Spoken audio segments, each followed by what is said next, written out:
Hello students, आज के capsule में हम डिस्कस करेंगे काइनेमैटिक्स से एक बहुत ही ज्यादा इंपॉर्टेंट क्वेश्चन को। आ जाइए फिर। The greatest and least resultant of two forces acting at a point is 10 Newton and 6 Newton respectively.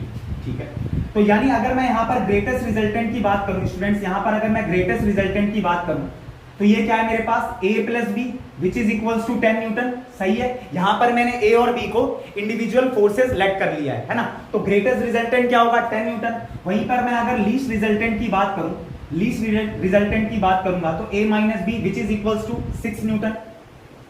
यहां तक किसी को कोई प्रॉब्लम नहीं है। तो जो मैंने a और b फोर्स लेट करी है और उसके बाद ग्रेटेस्ट रिजल्टेंट और लीस्ट रिजल्टेंट मुझे गिवन है रिस्पेक्टिवली 10 एंड 6 न्यूटन। तो यहां से अगर मैं सोल्व करूंगा तो a और b भी आ जाएगा मेरे पास। a आ जाएगा 8 न्यूटन, एलिमिनेशन मेथड लगाएंगे 2a इज इक्वल्स टू 16, तो a is equals to 8 put करेंगे तो b is equals to 8 plus b is equals to 10 यानी 2 न्यूटन।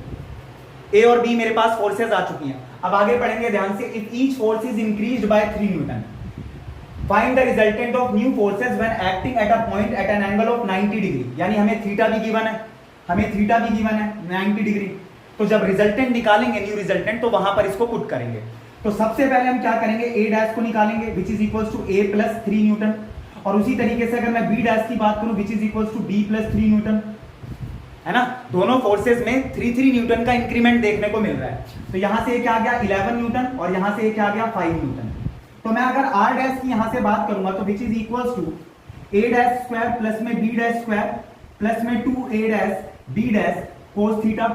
क्योंकि थीटा 90 है तो ये वाला पूरा पार्ट हमारा कैंसिल हो गया, 0 हो गया। a dash square plus b dash square यानी 11 का स्क्वायर प्लस में 5 का स्क्वायर 121 प्लस 25, ये आ गया हमारे पास रूट अंडर 146, है ना।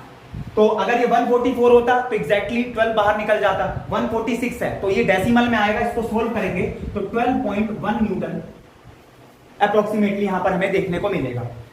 r डैश आ चुका है। अब मैं अगर स्टूडेंट्स आपसे tan बीटा की बात करूं, क्योंकि यहां पर हमें resultant of new forces when acting at a point at an angle of 90 degree with each other, find the resultant of new forces. Resultant तो आ गया, लेकिन अगर मैं यहां पर एडिशनली एंगल को भी निकालूं तो tan बीटा आप सभी जानते हैं क्या होता है, b sin थीटा अपॉन में a plus b cos theta. यहां b डैश और a डैश ध्यान रखना है।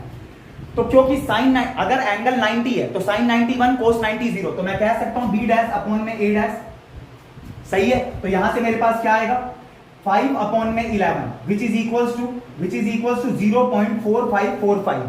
सही है, तो अगर मैं 0.4545 को tan के रिस्पेक्ट में रखूं तो ये tan 24 डिग्री 26 मिनट होगा। सही है, tan से